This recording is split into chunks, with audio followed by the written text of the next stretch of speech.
Okay, so first off, just Assalamu alaikum wa rahmatullahi wa barakatuh, Sheikh. Welcome to, my stream, inshallah. We'll be just and welcome to this interview. Wa alaikum assalam wa rahmatullahi wa barakatuh. It's an honor to be with you. Jazakallah khair, brother. Alhamdulillah. Wa ayakum, wa ayakum. So, no, inshallah, I just want to this is kind of just an interview about you and your life story, just a real brief interview. I'm not trying to go into too much detail, inshallah. And if it's okay, I'm just going to do like 5 to 6 rapid fire questions just to kind of get a good understanding about you as a person, Sure, that's fine. MashaAllah. inshallah. These actually might be longer than rapid fire than I hope, but my first one is where does your family originate from? What's your lineage per se? My dad is black. My mom is Italian. Huh. Oh, So I'm really? mixed race. Yeah. Mashallah. No, because I remember you always talk about, living in Paris as well as, going to Italy and speaking Italian. So it was very confusing at me, to be honest. Yeah. I'm just a confusing guy, to be fair, when it comes to like culture and where I live and where I'm from. There was a joke that people had at the university where they were like, "Don't ask this guy where he's from. Ask him where he's not from." You know what I'm saying? So That's really it, good. it it's not yeah it's not that let's just say it's not that clear for most people. But to keep it brief, my dad is black French, Hmm. right? Mm. So it's similar to America, like in the sense that he's from the islands, but just like in America, we don't necessarily know where he's from because he's a descendant of slaves, right? Yeah. So similar to African Americans, if you were to ask them, okay, where are you from in Africa? They might be able to tell you a region, West Africa, most likely, because that's where the ships came. Yeah. No ship is going to go into the middle of Africa, right? Yeah. So most likely that's where they're from, but they can't tell you the exact country nor culture. So that's kind of what it is. So my dad is black French, my mom is Italian, and I grew up in many cultures. I traveled a lot. I'm all over the Uh-huh. place. I live all Mashallah. over the place. Alhamdulillah. Alhamdulillah. That's good. No, I mean, you get a taste of the whole world. I mean, mashallah. That's really Exactly. good. Alhamdulillah. Um, my second question is, what is your favorite place to be in the world? Man, that's a good one. You see, this is a tough one to answer. You know why? Mm. I'm the type of person that can be happy pretty much anywhere. So I've been happy like almost anywhere, right? Because if you're in the right situation, surrounded by the right people with the right mindset, you'll be happy. So it's hard for me to say Mashallah. where my favorite place is, but I Uh, guess any place I would call home is my favorite place. that's really Medina good. was, yeah, alhamdulillah. Medina was definitely, one of the places that I would consider Mm, one of the best places on earth. of course. But the conditions there are not necessarily made for not a foreigner to live there. So Mm, that was kind of the missing link for me to say like I want to stay there forever. Anybody would want to stay there forever because of the city of the Prophet sallallahu alaihi wasallam. But at the end of the day, because Saudi does not really encourage for you to live there forever, mm, then you don't feel welcome. You feel welcomed as a student, right? yeah. But you don't feel welcomed as a muhajir, if you want to put it Uh-huh. that way, right? So I don't want to be anywhere where I'm not welcomed. So Yeah, I get that. Oh, mashallah. yeah, Was alhamdulillah. was Medina your first, or like was Saudi your first Muslim country to visit? Actually, no, because before I reverted, Uh-huh. right? So we can talk about that as well. Yeah, But I thought I was gonna get into yeah, that. Yeah. oh yeah. That leads to that question anyway. But Mhm. before I reverted, I visited Egypt with my Mm, class. It was a class thing, just for a few days. And visiting Egypt is one of the things, not the only things, but one of the things that opened my mind to Islam even more mm. because seeing Arabic culture, Muslim culture, just got me more interested. So that was, in a way, the first Muslim country that I visited. My Mm. mom says that when I was a kid, we went to Algeria or Tunisia, but I don't remember. I was like 2 or 3 or Yeah. something. Doesn't count. Oh, Doesn't mashallah. count. Mashallah. Okay, just two more quick questions. Uh-huh. What's the best book you've read recently? Oh man. I'll tell you right now, All right. without a doubt. That's a good question, by the way. MashaAllah. That's very fun. Jazakallah khair. Jazakallah khair. تاريخ الخلفاء. تاريخ الخلفاء Mm. by Imam Suyuti. Have it somewhere over here. MashaAllah. So the So, history of the Khulafa by Imam yeah. Suyuti is an amazing book. Mind blowing for me. Just give us a brief rundown since I personally don't know the book. No problem. So Sure. Imam Suyuti is a famous scholar, Mhm. medieval scholar, Mhm. right? Very known for pretty much writing on every subject. He has so many books, many of that have not been printed, I'm sure, where we have the manuscript, right? He has books on hadith, on fiqh, on lugha, aqidah, so many books. Anyway, this is a book of tarikh, meaning history. So it's actually a small book. Like you would expect a book of history usually to be like 10 volumes, something like this. This is just Yeah. one book on the history of the Khulafa, starting obviously with Abu Bakr and then moving on to the Khulafa of his time, right? So he goes through the Banu Umayyah and Banu Abbas. So the Umayyad Khilafah and then the Abbasid Khilafah. And it's a history book, but it's like history and hadith. It's like it's narrations, right? So he'll bring narrations about Abu Bakr, right? He'll bring narrations about Umar, their virtues, their judgments, things like that, and just move on. And there's a lot of like a very interesting information that you learn. Obviously, you learn about the fitan that happened between the Sahaba and stuff like that. So he gives a perspective on that as well, which is always interesting.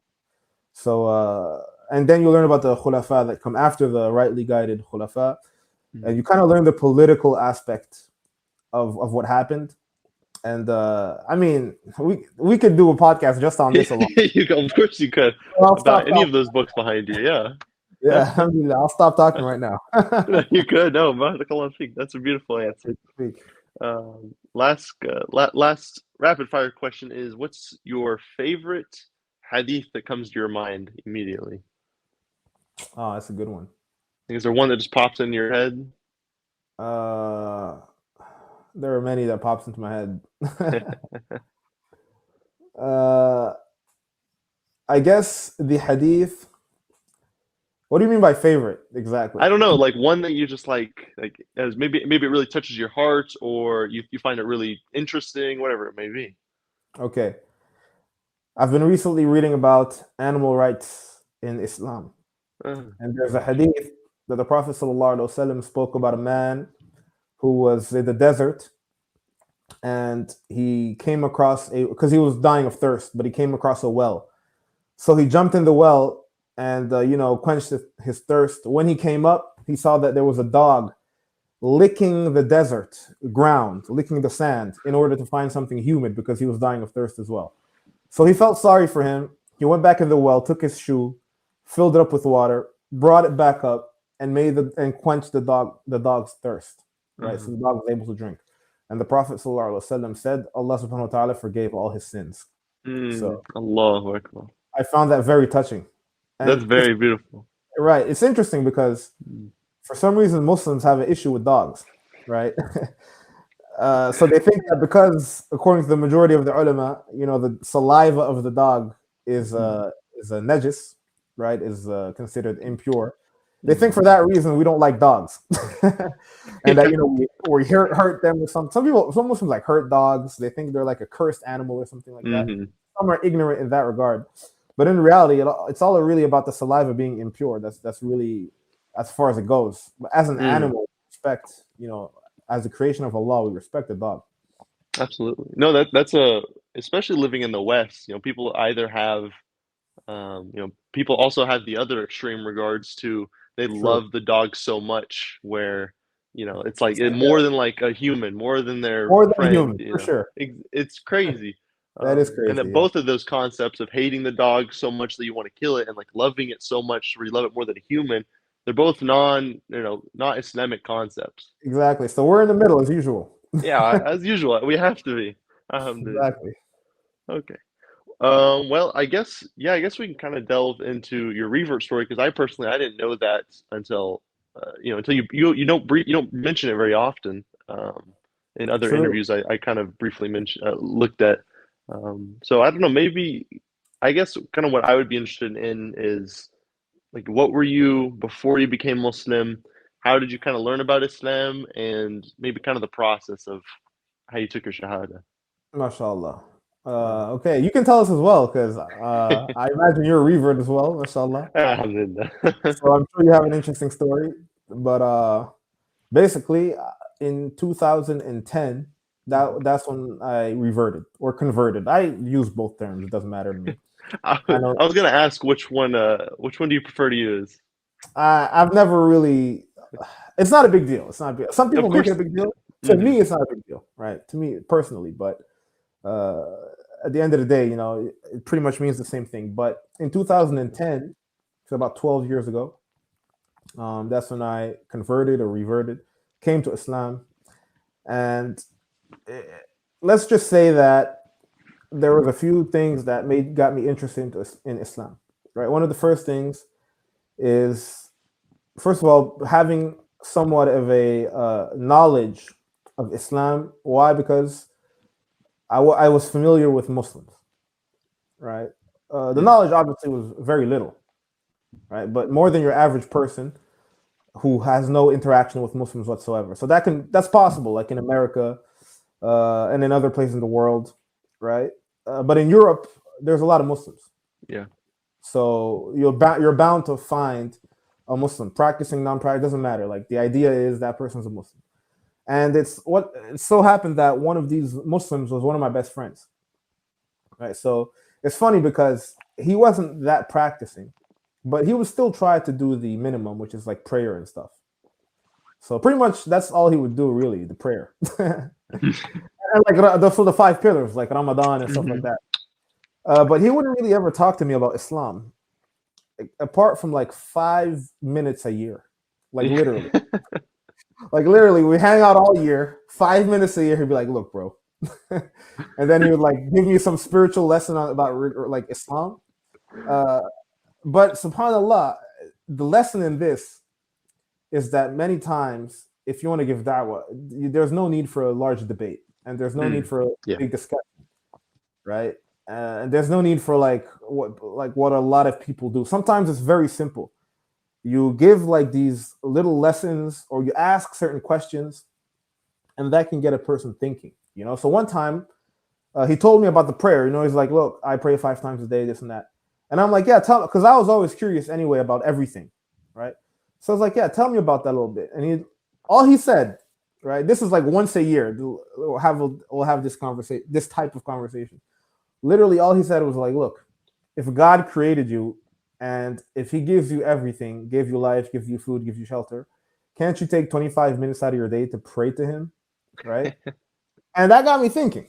Right? I'm like, "Oh, okay, that makes sense. Wow. That makes sense." Right? So then the next year he'd hit me with something else. And but you see, sometimes what these type of things do is that they plant seeds, right?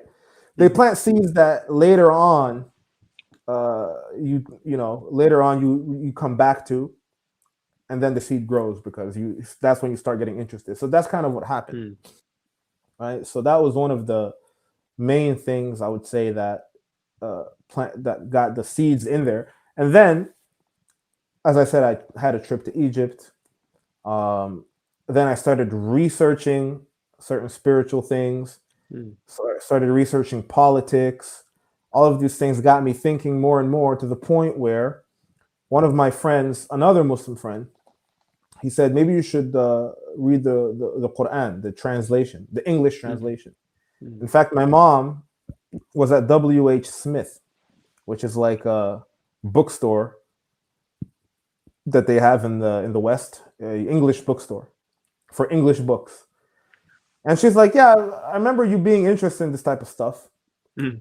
and I saw there was a Quran translation on sale, so I got it for you." Right? So, Allah.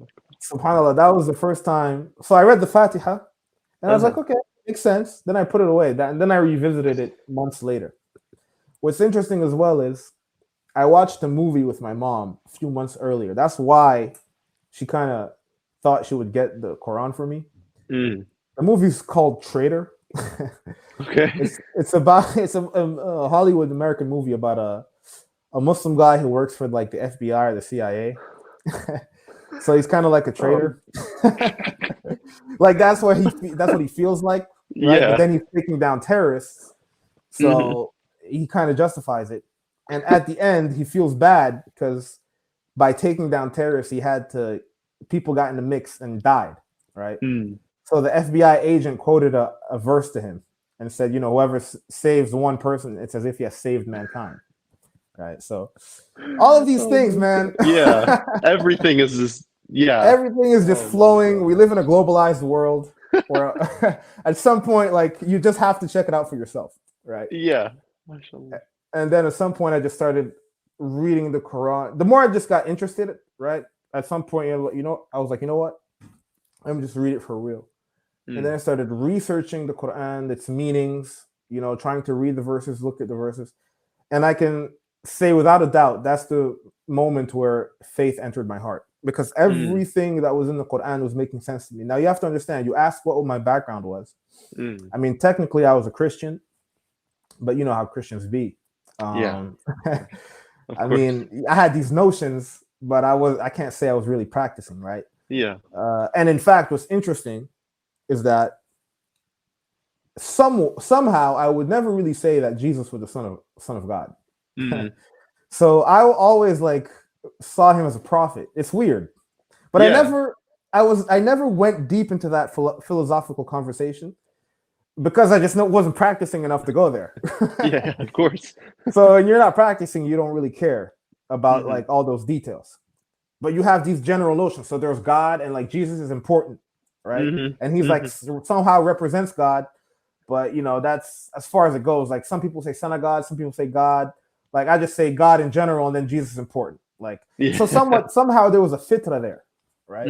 So once you're reading the Quran, it's like confirming your beliefs. Yeah. So it's like, whoa, this is kind of what I believe already. On top of that, one of the most amazing things for me is I guess a Christian, I didn't feel like I had to leave my religion. You see what I'm saying? I felt like I had to upgrade my religion. That's a good way to say it. So exactly. So I didn't feel like I was going backwards. I felt like I was going forward, right? So that's what made it so easy for me to accept Islam. Is like, okay, well, all I'm doing really is just accepting the last prophet or a new prophet, which is the last prophet anyway. So that to me just made everything make so much sense. So yeah, that's really interesting. Thanks, that's very, very similar to I guess my kind of story is where tell us a bit about yourself. Sure. I've done this lots of times. I think people have heard it, but no, I'm just joking. It was very similar in the sense that the beliefs were that I had an idea of God and that Jesus was there, but not necessarily divine or divine in any way. But I would kind of, if people ask, I would say he's probably the son of God, but not like literally, like he wasn't born God or anything like that. Very similar, right? But I really liked your mother, how much she pushed that on, or like maybe not pushed, but she gave you that first step that you had no idea. She actually played a role, yes. Which is weird because she's not Muslim. Not Muslim? Oh, may Allah, mashallah. I mean, may Allah guide her, and but she was very supportive of what I did, of my like journey. So, is she still supportive of? Yeah, alhamdulillah. So she actually supported my going to Medina because you have to understand, I'm the only son, right? Oh, really?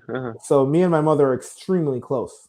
Like me and my mother are best friends, right? So it's like we do stuff together. Like that's how friends are, but obviously there's a respect as well. Of course. But do you have any siblings? Like no, sisters? So only son, only child. Okay, only child. Yeah. So that's what I meant. Yeah, only child. So say it's crazy. I'm an only child as well. MashaAllah. And I'm. Allahu Akbar, Allahu Akbar. Allahu Akbar. We get pampered. Yeah, we do, and we get support. Alhamdulillah. No, same thing with my parents. They are both very, very supportive. Alhamdulillah. mashallah, throughout mashallah. this So whole journey. that's great to hear because that's not the case for everyone. So that's a blessing from No, it's Allah. really not. It really And is. yeah, and the second blessing is for them to be guided. So we ask Allah subhanahu Yeah. wa ta'ala for guidance. I mean, Allahumma ameen. Mm. Let's see. So where did you actually take your shahada? Was it in In Italy? Italy, I guess. Yeah, in In Italy? Italy. Yeah. I didn't Did you really just go to take your my local masjid? shahada. Yeah, I didn't even really do a masjid thing. Mm. I just took it in my room. You just in your room? MashaAllah. Yeah. And then like it was such a personal thing that I just took my shahada in my room, but I didn't feel like I was really Muslim until I started praying, which was I guess a few days after that. And the only reason I delayed was because I didn't know how to start really. Mhm. But then my French Muslim friends, they stepped in and they took good care of me, let's say, and they're all very happy, and they did this like thing, this party at their house, like there were dinner, they did like a dinner. Then we went to the mosque and they taught me how to pray. That's awesome. Then yeah, the mosque, when you're a reaver in the beginning, you to get the hang of prayer, you go to the mosque and just Of follow the course. movements. You just you look around, you peek around a little bit. Yeah. Exactly. But before I became Muslim, before I took my shahada, I practiced being a Muslim for Mm, like 8 or 9 months or so. So, interesting. because I was interested in it, but I felt the best way to really learn about the religion was to literally practice it. Right. And so when I actually took my shahada, and we prayed Salat al-Maghrib, I think, is I took it in the masjid. I went up there and I knew I prayed exactly like everyone else did the exact same movements. They were like do you like oh, just follow my movements, just follow after me. And I was like, oh, I already know how to do this, and just like did the exact same prayer. Now the Subhanallah. entire time I did not know wudu existed, so they were like, you got to make wudu, and I'm like, what's that? And they followed me in the bathroom. It's like, you got to take off your socks. I'm like, I got to take off my socks, Subhanallah. that So was that's when that you was kind learned of about it. weird. Yeah. Okay. Okay. Mhm. So how did you find out about Islam? I found out about Islam. So here in America, we have these big, and I live in the southern United States, in this region Bible called Belt? the Bible Belt. Exactly. And For so sure. big Christians live Right. Right. here, and so we have these like summer camps, Christian summer camps, and that is actually where I found about Islam, where I Wow. traveled to a camp where you spend there a week, you do activities, you hang out with the youth, there's some meetings, a lot of stuff goes on, but their theme for that week I was there was like world religions. Hmm. And so they invited like a Muslim speaker, a Jewish speaker, a Buddhist, Hindu, whatever. I don't remember all of them, but there I was kind of introduced to the idea that there are other religions, not necessarily Islam, but that one was definitely stood out a lot. And I had a good friend, alhamdulillah, he actually accepted Islam like 6 or 7 months ago. Hmm. Um, he told me about Islam because I think he was influenced by Malcolm X, and he was an African American brother. Hmm. But he really influenced me to search for it. I bought a Quran, I bought a prayer rug, um, and so I just kind of started practicing and Wikipediaing and YouTubing everything I could about Islam until I kind of mastered it, but not really. MashaAllah, yeah. Yeah, yeah. So you got the basics in the beginning before Shahada and Hmm. all that. All right, that's Yeah. interesting, man. I mean, imagine the people who kind of like told us about Islam in the beginning. Hmm. Like they must be getting mad reward. Yeah, exactly. Sometimes I think about my SubhanAllah. my buddy there that who's still a good friend of mine, Mm. who gave me da'wah like 5 minutes a year. Yeah, yeah. five So minute like this hour. guy spent 20 minutes of da'wah on me for me to end up like becoming Muslim, going to Medina, like, and he's Yeah. probably racking up all those MashaAllah. all those rewards, all MashaAllah. the times I Yeah. prayed in the Nabawi, like what I'm saying, all those multiplied salawat. Like this Hmm. guy's chilling, Yeah. MashaAllah. man. He's Subhanallah. just So gotta he's just gotta keep straight and da'wah, he's good. brothers, da'wah, all Hmm. right, and sisters, da'wah. It's important. Alhamdulillah. Give da'wah, and you don't know, on the day of judgment that might save you. No, I have a friend very similar to that where as soon as I converted, he was like my right hand support. So he Right. would perfect like he would tweak everything. He'd tweak everything. He taught me how to read Arabic. He taught me how to perfect some of my tajweed. He taught me so like and I recently was talking to him and we're still amazing friends, but that since the beginning our friendship has been built on like the religion, love of the religion, which is Right. better than anything, Of course. than this worldly life, friends like that. I always think about, how much reward he's getting. Inshallah, hopefully he'll get Mm. more, and his family, because it's just the whole family's amazing. He'll Bismillah, reward them. mashallah. That's beautiful. Hmm. Beautiful. Okay, let's see. Did you change your name before or after you became Muslim? Yeah. I mean, Yeah. not officially. Yeah, huh. Not officially, but I adopted Adopt. a Muslim name to make things easier. Eissa. And If you don't mind me asking, you can tell me if you don't want to. Like, what was your name before? What was your before adopted name? my before it's too complicated. Is it? Is it really? Yeah. Let's just say people call me JJ JJ? Okay, cool. No problem. That's cool, inshallah. because it's not a common name at all. So in fact, Mm-hmm. that's one of the reasons I preferred a Muslim name anyway. Mm. Because a lot of people, it just gets annoying when people keep asking you questions about your name, right? Mm-hmm. So No, I people always call get me asked JJ. like, are you gonna change your name? Are you gonna get a Muslim name? And I was like, no, I think I'm just gonna keep Fletcher. I like Yeah, Fletcher. Fletcher's great. I mean, getting a Muslim name is not mandatory anyway. So Yeah, no, unless it's yeah, a good unless there's meaning. a reason, Alhamdulillah. right? Unless there's a reason. What does Fletcher mean? So it means like an arrowhead maker, a person who makes the heads of arrows, MashaAllah, it's a great in meaning. both like English as well as like as a Native American meaning as well. Same thing. Gotcha. Fletcher Um, makes Fletcher, sense yeah. because Fletch, in French, flesh means arrow, Really, yeah. and in Italian, freccia means arrow as well. So that makes sense. Whoa, subhanallah. Yeah, no, I think it's the same thing. Like Fletch, yeah. Even wherever my name originates from. I need to look more MashaAllah, into it, but let's see. MashaAllah. I'm trying to think of anything about regarding the university. So how far were you into being a Muslim when you got accepted and traveled to Medina? Uh, I was pretty far in, Yeah. so it was about 5 years into Islam. Uh-huh. So I had a few years under my belt, Mashallah. but I applied 3 years in. Mm-hmm. But with Medina can take a while, so I got accepted basically in the fifth year. So like 2 years. My application took like 2 years, or 1 year and a half. Jeez. Yeah, Yeah. I'm telling you, I man. recently learned that it has to be like you won't get accepted that year. That has to be at least 1 year later before you actually get accepted. Like it can be. I mean, there's a lot of discussion regarding this, but it depends on when you apply exactly. So they say if you apply before February, then you get accepted for before February, you get accepted for that September. But Uh, after February, you get accepted for the year after. So I applied in March. yeah, okay. That makes a lot of sense then. So I didn't get accepted for that September, but next September. Oh, yes, you had to wait a whole nother year. Right. SubhanAllah. Right. That's what Well, they say, how but again, like wallahu who Allah. knows what the rules are really? So It's so foggy and no exactly, one actually exactly. knows. How old were you when you became Muslim then? 18. You were 18? Oh, mashallah.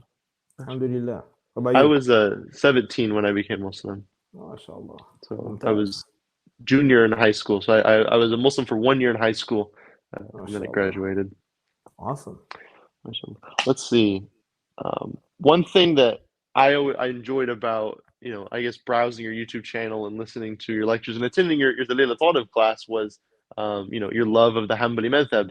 And that's one thing that, alhamdulillah, I really do enjoy as well. And I think, it's a beautiful madhab and it's growing in popularity nowadays.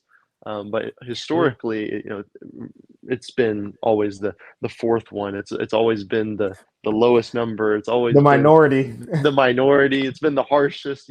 It's always been kind of looked down upon for those who don't actually look into it. But I guess kind of like, was it when you went to the university? Was it like your first time studying fiqh and kind of like getting introduced into, I guess ilm? um I got introduced to ilm before, Mhm. but it was not on the level of the university. Of course, of course. So, you have like conferences in the West, uh, you know, you have like, classes, that type of thing. So you get a good idea.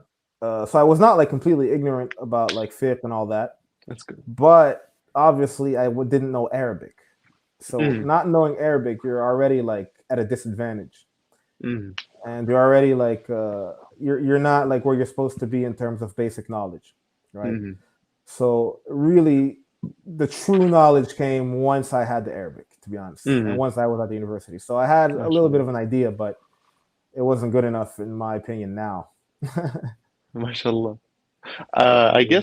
I think you made a whole video about, why is the Hanbali method so special? Like I think you made Right. like it was just a minute long video, I think, for you. But Yeah.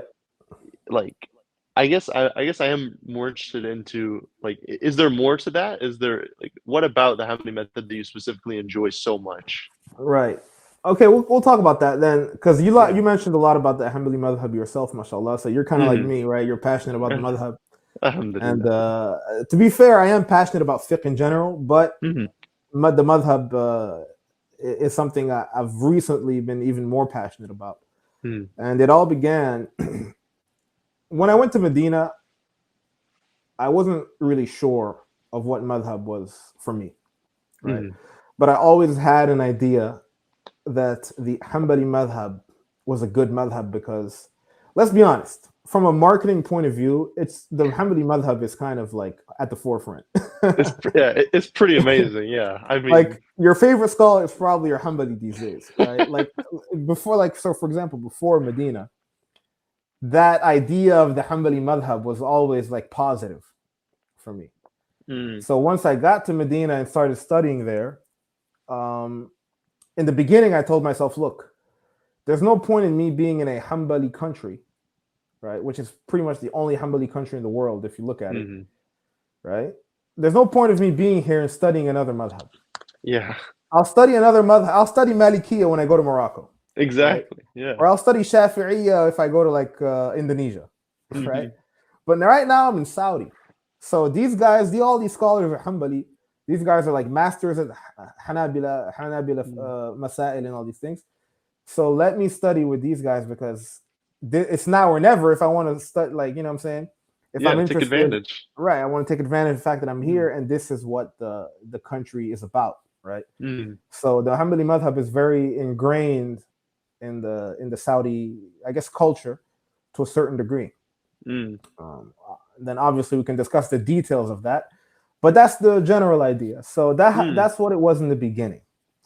Now, eventually, I get to faculty, right? So I picked the faculty of Sharia, which I always wanted to do. Really, mm. I had doubts: should I go to Hadith? But I was pretty much set on Sharia anyway. Right? I told myself, look, I'll study Hadith outside of the university, and I'll study Sharia, Mm, focus on Sharia inside the university. Right? So that's kind of a compromise because those are my two passions. So once I started studying in the university, you take the first year, you start the fiqh class. And at the time we were studying Bidayat al-Mujtahid by Ibn mm, Rushd, which they don't study anymore. They changed the curriculum in my time. mm, But those who started this curriculum were obviously allowed to finish it, right? So, what is Bidayat al-Mujtahid? Because it plays a role. Bidayat mm, al-Mujtahid is a book written by Ibn Rushd, who's a Maliki scholar, who basically wrote a book that is like what we call a mudhakkira, meaning a study, notes for study, which has become a book, which goes to show you the medieval scholars or the past scholars, what level yeah. they were on, right? Like the study notes he wrote for his students is a book to us, 4 volumes, Yeah. right? Allahu Akbar. 4 volumes. Oh Anyway, yeah, that would 4 volumes, right? So anyway, that's what we were studying in the faculty, and it's a book of comparative fiqh, meaning you study. The Ibn Rushd, he says, for example, okay, this issue, such and such issue, the Maliki say this, the Hanafi say this, and the Shafi'i say this. What's interesting, he rarely mentions the Hanabila because he didn't even really see the Hanabila as a madhab. subhanallah. so, Of course he so didn't. yeah, because what some scholars used to kind of say is like either the Hanbalis are Shafi'is, Yeah. but but they would rather just say they're Ahlul Hadith. Yeah. So, for example, sometimes he says, and this is the madhab of Ahlul Hadith, such as Ahmed, Ishaq, etc. Yeah. Right? So interesting that you discover the Hanbali madhab from a book that doesn't even really mention the madhab anyway. But what happens is, because the book has been printed in Saudi, the footnotes, right? The footnotes of each issue always give you the Hanbali opinion.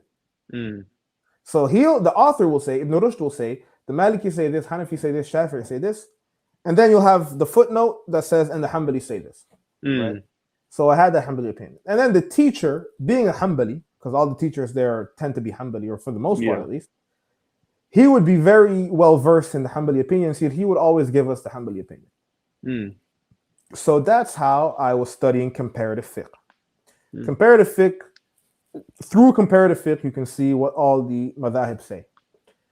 And at some point, it started becoming very concerning. At what point, or at how much, let's put it this way, it started becoming concerning to me how much I would agree with the Hanbali madhab. To the point where it was like, maybe I should adopt this madhab, not because I'm in Saudi, studying in Saudi, but maybe because this corresponds with my worldview. Okay? And basically what happened is, over time, over the years, I started also developing a love for the fiqh of the Sahaba. Right? So, in the beginning, you enjoy hearing Malik, Shafi'i, Ahmed, Abu Hanifa. But I reached the point where it's like, I wanted to hear more. I wanted to be like, okay, what about Ibn Umar? What about Aisha? What about Ibn Abbas? And if I wasn't hearing Ibn Umar, Aisha, and Ibn Abbas, and Anas, and all these guys, all these Sahaba, mashallah, then I didn't feel like I was getting the full picture. And I'll never forget one of my teachers, Yunus Salama, in Medina, fiqh teacher. He told us one of the main principles of the Hanbali madhab is how much they give importance, or how much Imam Ahmed gave importance to the Sahaba and their opinions. So that got me even more interested, because I'm like, this is 100% my worldview, right? And the more the years went by, everything I knew about the Hanbali madhab, I started questioning. Now, as you mentioned, it's the harshest madhab, stuff like this. And I'm always seeing, like, if anything, it's the least harsh. Yeah, honestly, yeah. Because now I'm studying all these opinions. I'm like, okay, Maliki say no, right? Shafi'is say maybe. Abu Hanifa says yes, but makruh. And Imam Ahmed says yes. So when you start stumbling upon all these opinions, and you're seeing that there's a trend, right, where it seems to me like everything I knew about the Hanbali madhab is, to be questioned and debatable, then that's where you get even more interested, because you're like, okay, do I even really know the Hanbali madhab, or was I just brainwashed with these like ideas, right? So then the more you the digger you or the more you deep, right? Oh, sorry, what did I say? No problem. The More you dig deeper, deep. right? The deeper you dig. That's what I meant. The deeper you dig, right? The deeper, the more you're like, okay, this is, there's really no doubt in my mind about, the madhab. And just the idea, one of the things that really drove it home for me is the fact that Imam Ahmed had so many narrations, which is based on the fact that he gave importance to the Sahaba anyway. So it's all, and Ibn Qayyim kind of talks about this, but it's almost like one day he'll give you on the same issue, on the one issue, he'll give you the fatwa of Ibn Umar, and then the next day he'll give you the fatwa of Ibn Abbas on the same issue. So that's why you have two narrations, because he's following the Sahaba, and the Sahaba had differed amongst themselves. So the idea that even when I didn't necessarily agree with the madhab, I'm like, well, there's another narration that agrees with, with what I believe, so I don't necessarily even have to leave the madhab anyway. Yeah. I'm just not following the official position, or the mashhur, or the mu'tamad, right? Yeah. So it was just too enticing to me. That's super cool. It was too enticing. So I just had this love for the Hanbali madhab, and then the scholars that come with it. So you have Ibn Taymiyyah, you have Ibn Rajab al-Hanbali, you have Ibn Qayyim, you have Ibn Muflih, and the list goes on and on and on and on. It's like, wow. But shout out to the Shafi'iyya because their Shout scholars as out. well are another on a high level too. You know, Imam Nawawi, Ibn Mm-hmm. Hajar. So yeah, that's what MashaAllah. really like got me into the method. What about yourself? No, I think I was I guess I was introduced into studying fiqh um, by a good friend of mine. I guess just because I really enjoyed the idea of learning. I've really just like kind of perfecting your religion. You know, how to perfect your prayer, how to perfect your wudu. I mean, these things were just like they really intrigued me because the people I hung out with, they were not student of knowledge type, even on a basic level. And so I really wanted to, you know, learn so I can help them and I can help myself. Uh, and I have a good friend, alhamdulillah, may Allah preserve him and reward him. He Ameen. kind of introduced me into the Hanbali method just because that's what he grew up in Saudi. He studied different matun, Hanbali matun, and so he was like, "Hey, study the Hanbali method." But I was like, "Why?" And he could tell you, he could give you good reasons, but in reality, what stuck in my mind was just it was the only one that was ever introduced to me, and he did it in such Mm. a beautiful way, and it kind of connected with me. And so, but over time, studying it aligned like almost exactly what you said. It aligned with I was already taught, even without um, formally studying fiqh or any Islamic science. A lot of the tenets and a lot of the core values I was already kind of practicing as a Muslim. It already lined up with what uh, Imam Ahmed has told us. Right. Um, but going on, I really enjoyed just the different rulings of the Hamadi Madhab, and I fell in love with learning about the biographies of the scholars of the Madhab. All the way from Imam Marudi to Al Khalal, Ghulum Al Khalal, Imam Ibn Hamid, all the way till modern day scholarship, where some of the top scholars in the world are Sheikh Saleh Al Fawzan and and recent scholars that have passed away like Bin Baz and Uthaymeen and Mm. even the ones between all those. It's a beautiful history, and it's been so preserved and so authentic. I enjoy it so much. And the people that are around me here, a lot of Arabs, so a lot of Saudis here. Uh, Although they also aren't that scholarly type, that student knowledge type, I see the madhab kind of reflected off just their ibadah. So I really MashaAllah. do enjoy that. I do, however, my sheikh that I study with here, he's from Morocco. Mm. He's a Maliki, he's a full Maliki. But and I do the Maliki madhab has a very special place in my heart. And Same. if I was yeah, Yeah, yeah. definitely. If I wasn't Hanbali, I would say I would study the Maliki madhab. 100, Um, 100%. Same here. MashaAllah. Alhamdulillah. And I've studied I've read and I've basically on a basic level I've studied a Mad the Maliki madhab, just very basic things like Imam al-Akhdari's book. I mean, very very simple book. Um, I enjoy it so much, and they're scholars as well. I love the Maliki scholars, Same here. MashaAllah. Imam Sahnoun, and all the Moroccan scholars. I guess they hold a special place because my sheikh's from Morocco, and Right, he's right. always mentioning Ibn Abdul Barr, and he's always mentioning the Andalusians, and it's a beautiful method as well. Definitely, definitely. Mm. So that's a big one for me. That's very interesting because we're similar even on that point. Because the Malikis hold a special place in my heart as well. But I'll be honest, like, MashaAllah. so that's interesting. Like, very similar journeys in terms of the madhab. Yeah. What I will say as well is that studying comparative fiqh really opened my mind to the other madhabs. Mm. And I'll be honest, man, a lot of the times when we were studying, I didn't know which opinion to pick. So I was like, man, the Hanafis, they have a point. And then I was like, I don't know, the Shafi'is, and it's just like at the end of the day, it just teaches respect and reverence Yeah. for all Yeah. of the All of madhab. them. So when I praise, like some people get me wrong, when I praise the Hanbali madhab, it's not in any way putting down the other madhab, Mm. right? And it's not to say because some people say, oh, you mentioned that that the Sahaba are important in the Hanbali madhab, as if they're not important in the other madhabs, right? Yeah. That's not at all what I'm saying, right? But I'm just saying that from a Hanbali perspective, that is important in terms of the evidence to a point where the other madhahib, they have another way of looking at the evidence where Mm. the qawl of the Sahabi does not necessarily come into play as quick as it does for Imam Ahmed, or they have other ways, like the Maliki madhab, they use the Ahlul Medina, which is not necessarily the qawl of the Sahabi, but it could be, right? So it's a bit more larger, but they have another worldview regarding that, but very similar.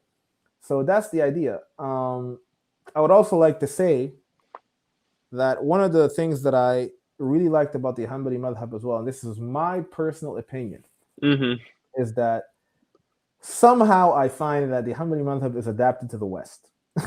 Oh yeah. So I find that living in the West and getting all these questions, right?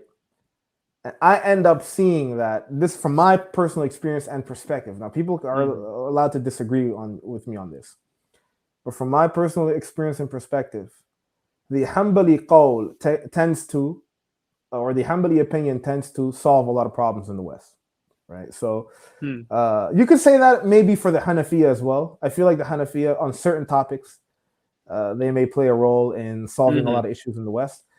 But I feel like the Hanbali madhab is very adapted to the Western world, particularly. I don't know about the other countries, but that's just my personal opinion. So it's just like a full package. Yeah. Right? That's really interesting. No, I think I could see that a lot. I'm sure if we delved into each masala, we could really see how it could come into play in the West. Like for instance, when even when I became Muslim, I was taught that I'm able to wipe over my socks, like right. Unrestrictedly. It didn't have to be a leathered sock, but then I came to know the conditions of the sock, so then alhamdulillah that worked out. But even like that position in the Hanbali method, where it provides so much ease, that this ruling of being able to wipe over your socks, this might save people from like actually performing their prayers, because some people might be extremely embarrassed to go into the bathroom at work and put their foot in the sink. Tell me about it. Isn't that an issue? Like, that's a big issue.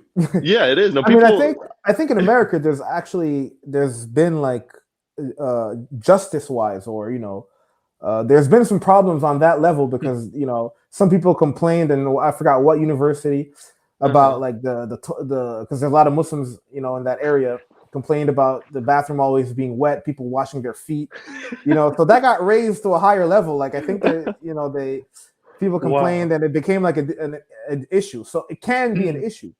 So the Hanbali position, as you mentioned, is the most lenient when it comes to wiping over the socks.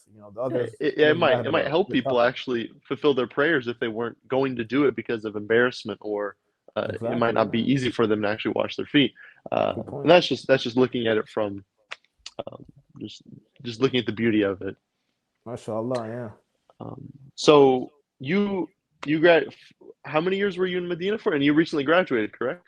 Yeah, 5 years and a half in Medina. I did 1 year and a half of Arabic Institute. So I had a little bit of Arabic before. So I was able to skip like a semester and a half of Arabic. So about 1 year and 3 months, to be more specific. And then 4 years of faculty, alhamdulillah, of Sharia. And I graduated in 2020, alhamdulillah. MashaAllah.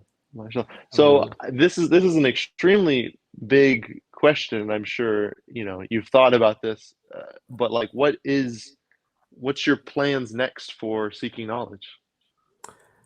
One of my teachers told me that the best way to seek knowledge after graduation, if you're not continuing like a master's or a PhD, which I'm leaving the door open to, that we can do that later. Why not? Why not? Not saying no, but I'm not going to do that right now.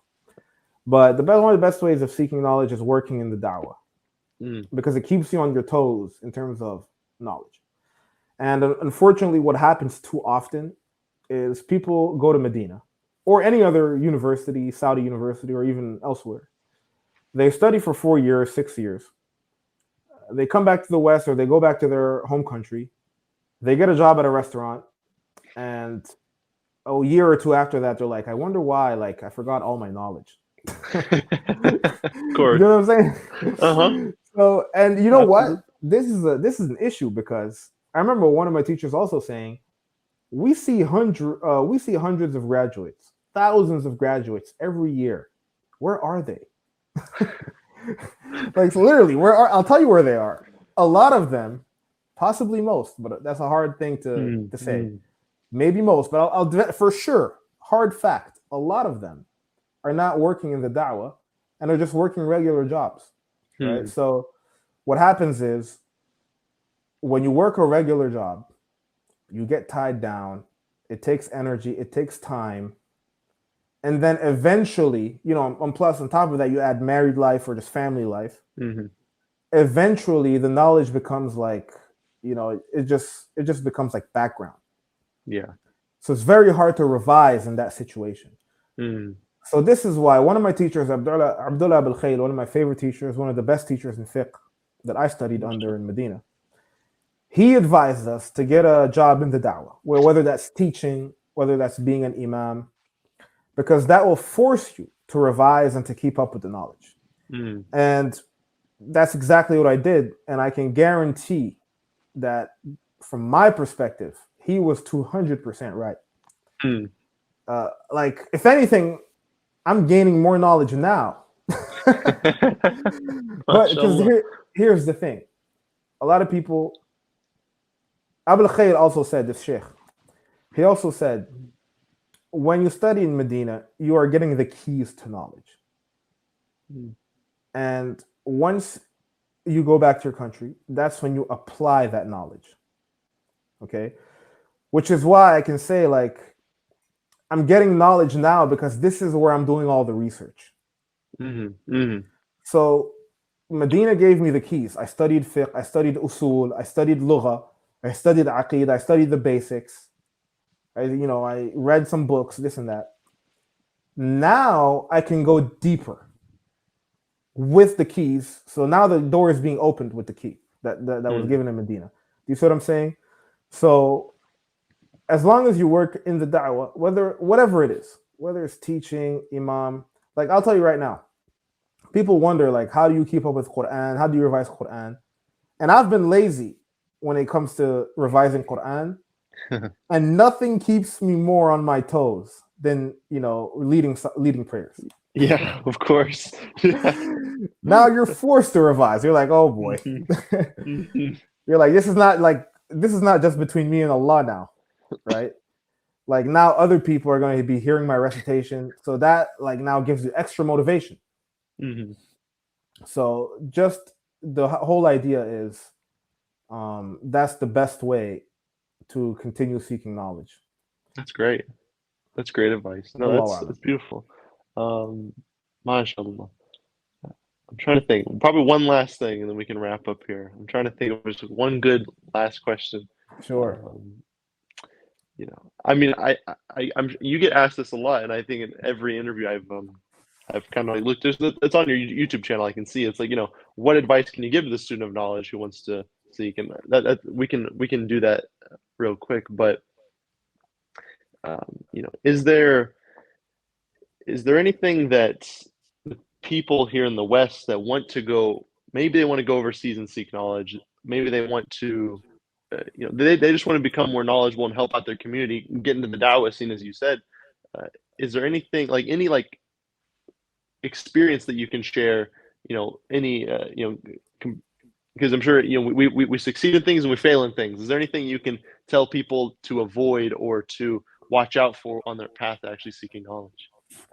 Like you said, there's so much to say about this, but I'll try to keep it brief. I think what happens is, and this is definitely for studying in Saudi, right? Less so for other places. Why? Because Saudi, let's be honest, Saudi is luxury talab al-ilm.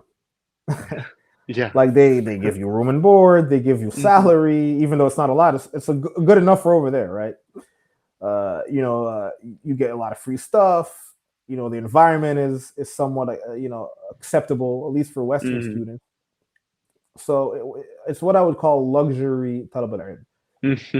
So that would not be the case if you tell somebody, look, let's go study in Mauritania or like in Morocco, right? So from the get-go, they're going to be thinking that seems difficult. Okay, so we don't have that problem with Saudi because we think it's going to be easy because, as I said, it's a luxury talab al-ilm. But based on my experience, there's just no way around it. Talab al-ilm is going to be difficult.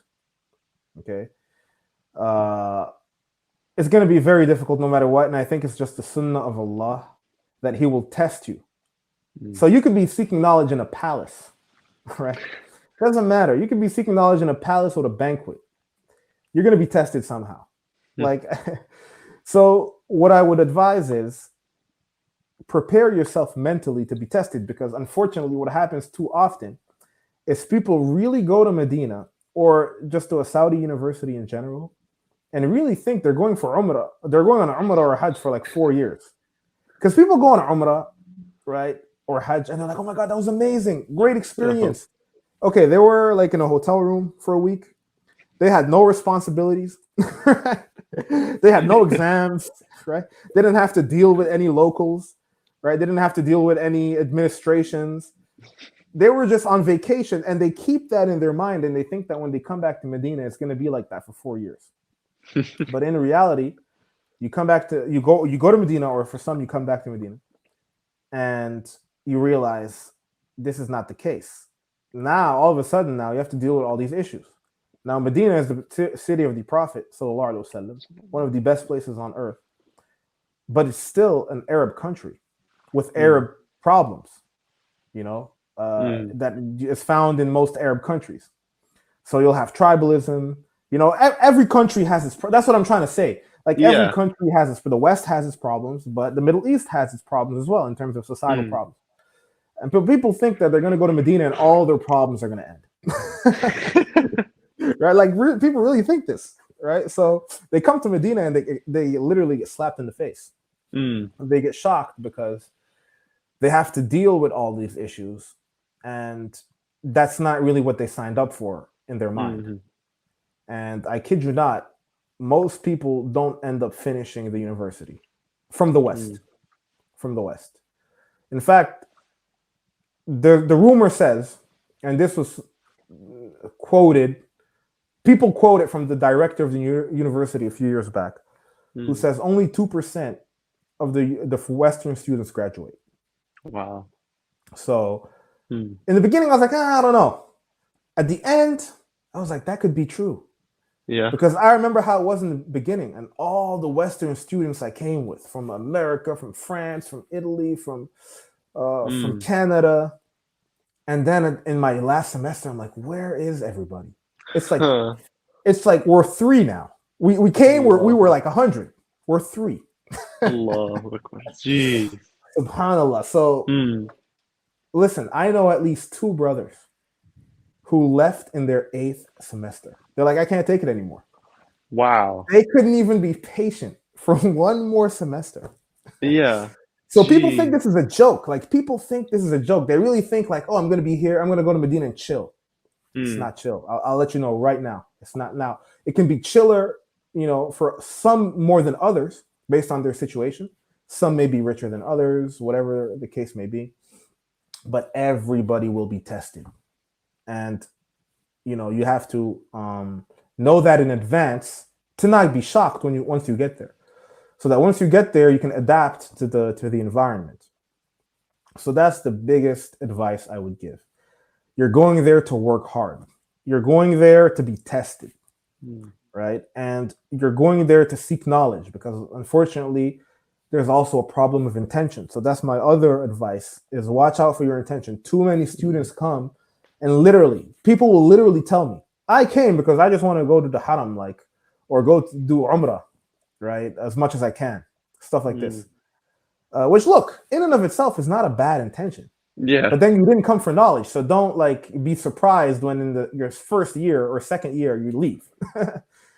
Because then all of a sudden you're like, well, you know what? I've done Umrah all these times, and I don't know, like my mom is calling me back and my wife and this and that. And you know what? I'm out of here, right? So if you're really serious about seeking knowledge, you have to purify that intention, because you're not going to last long. And that's really the reality. Like, I am shocked at how many students I knew in the beginning did not last till the end. So wow, that's the biggest advice I would give. But there's so much to say about this. But that's really great. I mean, that's really refreshing, and that's a piece of advice. It's a reality that a lot of people don't get to hear. They don't get to hear it from firsthand from someone who actually went through it. That it is hard, and Definitely. people who have done it, they'll tell you how hard it is and how hard it's going to be for the people that are going to come after. It was not easy, and this is not like I don't want to like act like I'm praising myself or anything like this. I just want to I just want to get people ready. Yeah. There's a lot of sacrifices to make, right? There's a lot of sacrifices to make. So on a personal level, I had to sacrifice a lot, right? Now that doesn't make me special or whatever. Yeah. But that's just a reality. That's something I had to do. So that is something that you will have to do as well. So you need to be ready for that. You need to be ready for that. So anybody who's going to seek now, obviously, like I said, this really is more for Saudi, or maybe for like an environment similar to Saudi. Maybe like if somebody goes to the UAE to seek knowledge, or maybe even like Turkey. People are gonna need to know this in general. But if somebody says like, look, I'm going to Mauritania. Yeah. Mauritania that's apparently a whole other thing. That's a higher level, right? That's a higher level of difficulty. So, or somebody says I'm going to India or Pakistan or something like this. That's different. Yeah, that's a whole nother thing. MashaAllah. Yeah. I don't have any more questions unless you want to add anything on or ask any or you've asked any questions or. Sure. I mean, so you said that the Maliki madhab holds a special place in your heart after the Hanbali madhab. Now, for myself, there is a madhab that holds a very special place in my heart. Like I said, I like the Maliki. I'm very close to the Maliki madhab as well. I'm also very I'm very I go to Maliki countries a lot actually, right? I have links over there in a lot of Maliki countries, so that makes sense. But there is a madhab before Malikiya, and so we have Hanbali and then a madhab and then Maliki. So what is that second madhab that holds a very special place in my heart? Some people know, but I don't know if you know. Would you guess? Is it the Vahri method? Mashallah. So you know me well. You know me well. I thought so. Yeah, the Vahiri madhab as well is I'm very passionate about. MashaAllah. That's great. No, I mean, you were mentioning about studying in a palace, if you study in a palace, you still have struggles. And I was thinking about Imam Ibn Hazm about that point, and that here's a person who studied in a palace, and yet he went through many struggles in his life. Pretty much. Mashallah. That's a good point. Give us just a real quick snippet about like why the Bahri meant that before or after the Hanabala or the Maliki. Right. I mean, you probably know the Bahri madhab is very controversial. Yeah. Right? So it's always been controversial, like starting from back in the days up until now. Right? So even a lot of modern scholars are not big fans of the Hanbali madhab. Of the Zahiri madhab. Right. So the reason why I liked the Zahiri madhab is, first of all, reading Ibn Hazm was really interesting. Because Ibn Hazm, and I like scholars like Ibn Hazm, they don't care. Yeah. That's a good way to put it. Yeah. They have no care in the world of what you think. If he thinks this is the haq, right, then he doesn't know whether he's correct or not. That's another discussion. But just like the attitude of this is the haq, and I have no care in the world of what anybody else thinks, which means that many of his opinions are very special because his culture or his surroundings do not really influence him as much as as much as can be imagined because of this attitude. And this really goes back to the usul of the principles of the Zahiri madhab.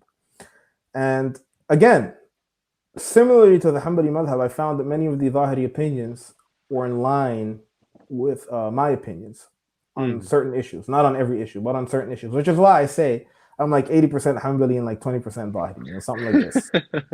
So every now and then I'll leave the Hanbali madhab and go a little bit over to the Zahiriya side, right? Which for some is the dark side. Yeah, the dark side.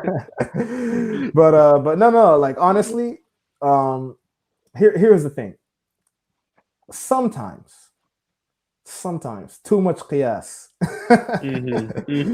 It's too much qiyas. It's too like sometimes I'll look at all these other opinions and be like, man, these guys are going far in qiyas. Yeah.